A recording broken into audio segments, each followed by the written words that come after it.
Bonjour à vous, bienvenue à cette séance d'information sur nos deux programmes d'études supérieures en anthropologie, à savoir la maîtrise et le doctorat en anthropologie. Cette présentation est destinée à de futures étudiantes et étudiants qui souhaiteraient mieux connaître nos formations. La présentation est prévue durer environ 20 minutes, suite à quoi je répondrai à vos questions. Je vous prierai de garder vos micros et vos caméras fermés. C'est important parce que la présentation est enregistrée. Si vous ne consentez pas à cet enregistrement, je vous inviterai à quitter la présentation et la webconférence sera disponible dans les prochains jours sur le site de l'Université Laval. Alors, sans plus tarder, je vais partager la petite présentation PowerPoint que j'ai préparée pour vous. Voici. Alors, la présentation sera divisée en trois parties. Tout d'abord, les raisons pour lesquelles on choisit habituellement de faire des études supérieures en anthropologie, les compétences cultivées dans nos formations et les perspectives d'emploi post-diplomation. Ensuite, un aperçu de la constitution d'un dossier d'admission, à savoir les renseignements pratiques à avoir en tête. Et le plus important, c'est ce lien privilégié qui s'établit entre vous et votre superviseur de recherche. Enfin, la structure de nos programmes et quelques ressources étudiantes au département. Alors, en introduction, pourquoi on entreprend des études en anthropologie supérieure? En tout cas, il se peut que vous soyez déjà détenteur d'un baccalauréat en anthropologie et que vous vouliez approfondir vos réflexions, vous spécialiser sur une thématique particulière. Ou alors, il se peut que vous soyez détenteur d'un diplôme de deuxième cycle en sciences sociales et que vous souhaitiez entreprendre un doctorat pour livrer une recherche novatrice, personnelle, approfondie sur un sujet qui vous passionne. Les anthropologues s'interrogent sur les défis qui sont vécus au Québec ou ailleurs du monde contemporain. Par exemple, les domaines du politique, de la justice sociale, de l'environnement, du bien-être et de la santé, de l'art, de la globalisation, des sciences et technologies, du post-humanisme, de l'économie, du néolibéralisme, etc. Ce qui est particulier à la démarche anthropologique, c'est que les anthropologues se posent de grandes questions, mais qu'ils l'examinent par une observation immersive dans un lieu en particulier. La dimension humaine impliquée est vraiment cruciale à la démarche. Et puis, ce projet est avant tout personnel, c'est-à-dire que contrairement à d'autres disciplines où parfois le directeur, la directrice de recherche suggèrent des thèmes de recherche à leurs étudiants. Ici, en anthropologie, ce sont les étudiantes, les étudiants eux-mêmes qui arrivent avec leur projet, leur ébauche, et le professeur supervise la réalisation de quelque chose qui émane vraiment de l'individu elle-même ou lui-même.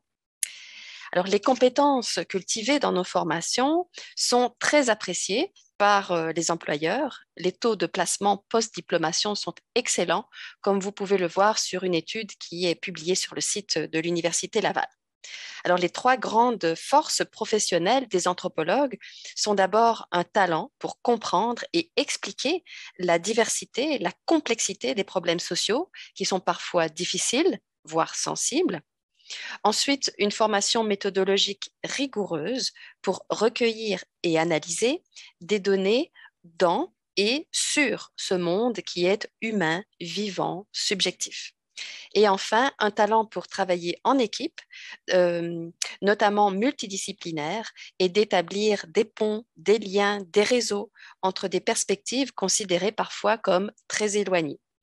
Les anthropologues ont généralement l'esprit particulièrement ouvert et sont doués de bonnes capacités de conciliation. Alors, depuis 40 ans, notre département a diplômé plus de 400 maîtrises et doctorats et nous avons une longue tradition d'accueillir des étudiants étrangers, notamment au doctorat, originaires non seulement d'Europe, mais aussi d'Afrique, du monde arabo-musulman, d'Amérique centrale et du Sud et des Caraïbes, en particulier Haïti. Alors, plus précisément, les compétences cultivées dans nos programmes, vous le voyez à gauche ici pour la maîtrise, à droite pour le doctorat, donc évidemment plus approfondie pour le doctorat. Il s'agit de pouvoir à la maîtrise concevoir un projet, conceptualiser la théorie, en faire la revue critique de littérature sur un thème, une problématique particulière et la mettre en œuvre, cultiver des habiletés de relations humaines sur le terrain et pouvoir développer son autonomie et la rigueur. Tout cela donc étant approfondi au doctorat, qui se veut une formation intellectuelle de pointe où vous devenez virtuellement le ou la spécialiste mondiale de ce sujet. Donc, le développement principal, c'est celui de la créativité, de l'originalité, mais tout en maintenant une rigueur, un esprit critique et un sens des responsabilités dans les rapports humains que vous avez dans vos recherches. Les compétences professionnelles qui sont cultivées sont celles de faire des enquêtes, mais aussi de pouvoir écrire des articles et de faire des présentations orales, notamment en anglais si possible, mais aussi bien sûr particulièrement en français. Alors, les perspectives d'emploi sont diversifiées, comme vous pouvez le voir, à la maîtrise et au doctorat ici, au Québec ou à l'international, et dans toute une série de secteurs publics, parapublics, communautaires ou privés.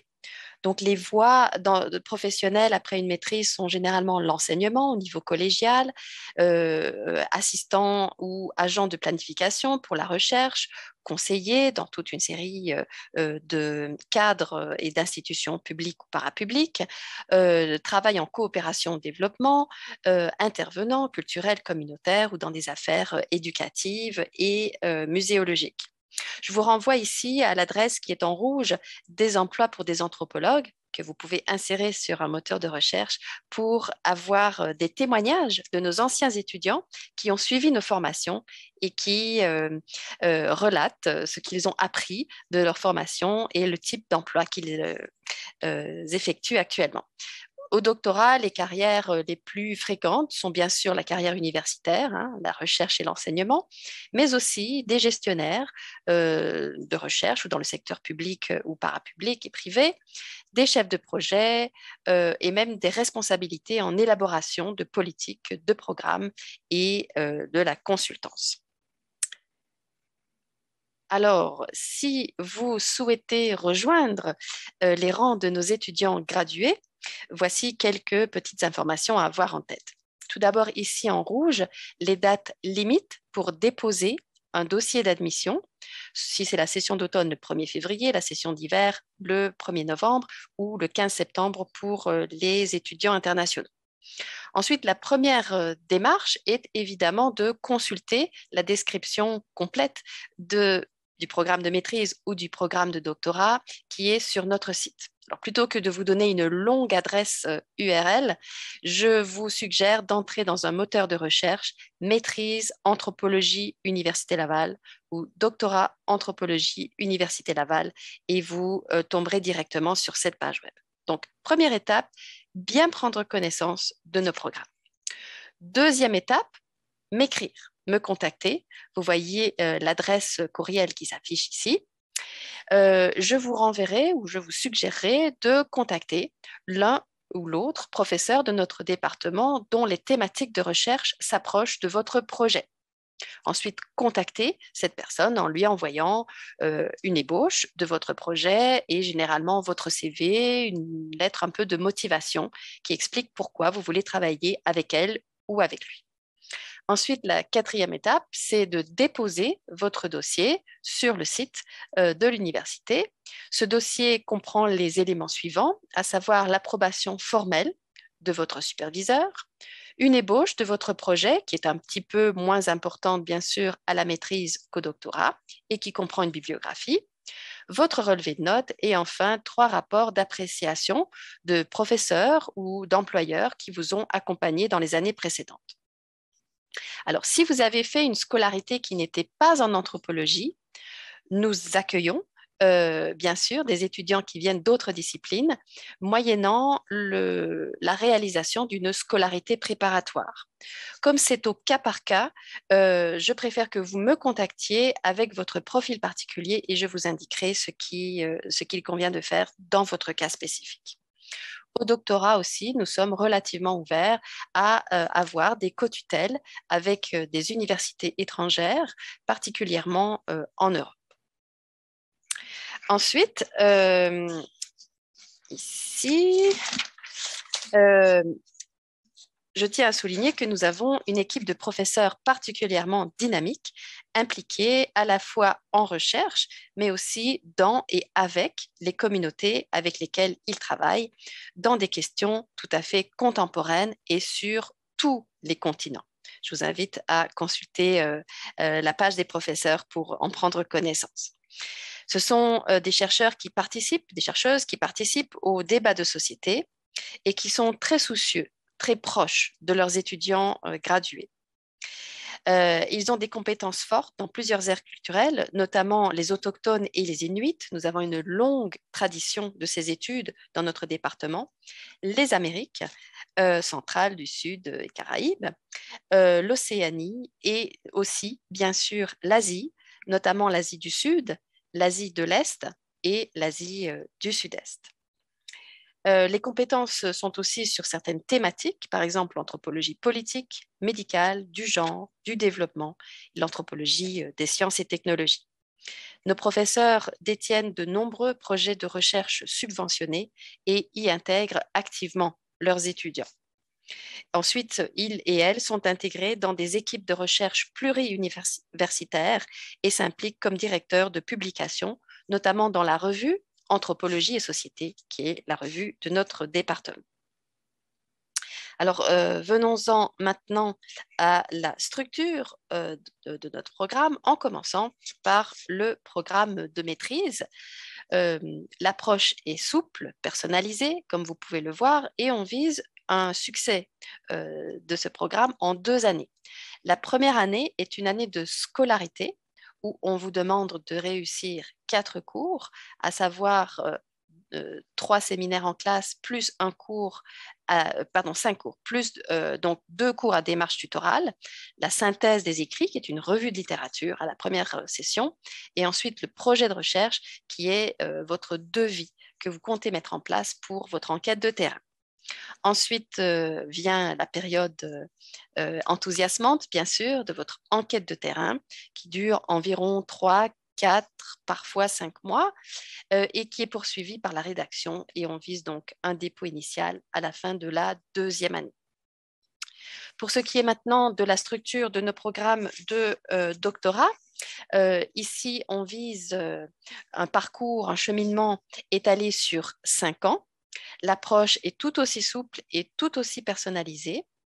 La scolarité dure 1 an et demi et on voit ici qu'il y a 2 séminaires en classe, la première et la 2e session, et 3 cours à démarche tutorale, c'est-à-dire en vis-à-vis avec votre superviseur, qui sont d'abord 2 revues de littérature, une synthèse théorique d'abord, une synthèse ethnographique ensuite, et ce que nous appelons l'examen de doctorat, qui est en fait votre projet de recherche, ce que vous comptez mettre en place l'année qui suit. Donc, à partir de la fin de la 2e année et généralement tout au long de la 3e année, une année, plusieurs mois en tout cas, de longs mois consacrés à votre enquête de terrain, qui se termine ensuite par un retour à l'université et un autre séminaire où tous les doctorants qui reviennent du terrain sont amenés à échanger sur leurs perspectives, sur leurs questionnements, sur la transition vers l'étape de rédaction. Et puis ensuite, on prévoit une période de rédaction d'environ 1 année pour viser un dépôt initial à la fin de la 5e année. Alors, je terminerai enfin avec les ressources fort intéressantes que nous avons au département. Tout d'abord, une vie associative d'étudiantes et étudiants qui est particulièrement dynamique, notamment à travers l'association AEA, l'association des étudiantes et étudiants en anthropologie, qui dispose d'un local, comme vous pouvez le voir sur cette photographie, l'Anthropos, qui avant la pandémie était très très fréquenté, mais maintenant avec les restrictions sanitaires, évidemment, c'est un petit peu moins fréquenté qu'avant. Cette association coordonne aussi une revue, un journal, le Potlatch, dont un un volume va sortir très bientôt. Et aussi un groupe Facebook que vous pouvez trouver qui coordonne, notamment en période de pandémie, des retraites d'écriture mensuelles. Les étudiants organisent eux-mêmes parfois des colloques sur des thèmes. La dernière thématique était celle du genre dans l'enquête de terrain. Et enfin, nos étudiants gradués ont un blog qui s'appelle l'Anthropoblog, vous avez vu le jeu de mots, dont l'adresse se trouve ici, où ils relatent leurs aventures de terrain, leurs réflexions qui ont été menées par rapport à ça et la manière dont ils envisagent la rédaction. Donc, j'en ai terminé pour ma présentation. Pour toute question, pour toute information, je vous invite à me rejoindre par courriel. Je vous invite aussi à consulter la page du département à l'adresse qui s'affiche à votre écran, à consulter bien sûr notre page Facebook, non pas la page Facebook des étudiants, mais la page Facebook du département qui comporte de très nombreuses informations et vous pouvez voir les activités de nos étudiants de tout cycle et bien sûr de lire les témoignages de nos étudiants sur l'Anthropoblog. Donc, je vous remercie et je suis à votre disposition pour vos questions éventuelles. Je vois ici une question que je vais lire. Pour les cours préparatoires en vue du doctorat, est-ce possible de les suivre pendant la première année ou faut-il peut-être être sur place pour les valider l'année précédant l'intégration? Oui, c'est une très bonne question. Évidemment, comme le nom l'indique, scolarité préparatoire, elle est préparatoire au début du doctorat, c'est-à-dire qu'il faut l'effectuer avant d'être intégré au programme de doctorat lui-même. Donc, en fonction des acquis, du bagage que vous avez déjà, il se peut que vous ayez déjà fait quelques cours en anthropologie dans votre parcours avant, ou alors pas du tout. On va déterminer si vous avez besoin de suivre une session à temps complet, donc 4 cours, peut-être 2 sessions, donc 8 cours environ, pour vous mettre à jour et vous donner les outils nécessaires pour bien comprendre vos cours au doctorat. Donc, effectivement, c'est avant le doctorat que ça se passe et généralement, les cours sont en classe, en présentiel. Maintenant, avec la pandémie, nous avons eu évidemment un basculement à distance de nos cours, mais progressivement, les cours sont en train de revenir en présentiel. Donc, on va voir comment la situation sanitaire mondiale évolue, mais il faudra prévoir d'être sur place aussi pour effectuer cette scolarité préparatoire. Ah oui, aussi ce qui est intéressant, ce qui peut vous stimuler, c'est que le département octroie plusieurs prix aux étudiants gradués. Donc, nous avons un prix consacré aux maîtrises qui sont spécifiquement consacrées au Québec ou aux réalités québécoises. Nous avons plusieurs professeurs aussi qui sont détenteurs de prix de la Société canadienne d'anthropologie, la CASCA. Donc, il y a aussi un soutien financier pour nos étudiants organisé au niveau de la faculté à travers des concours qui sont soit des concours d'excellence au doctorat notamment, soit des aides à la réalisation de l'enquête de terrain. Surtout si elle se déroule à l'international, ça peut être un budget d'appoint qui est fort apprécié et intéressant.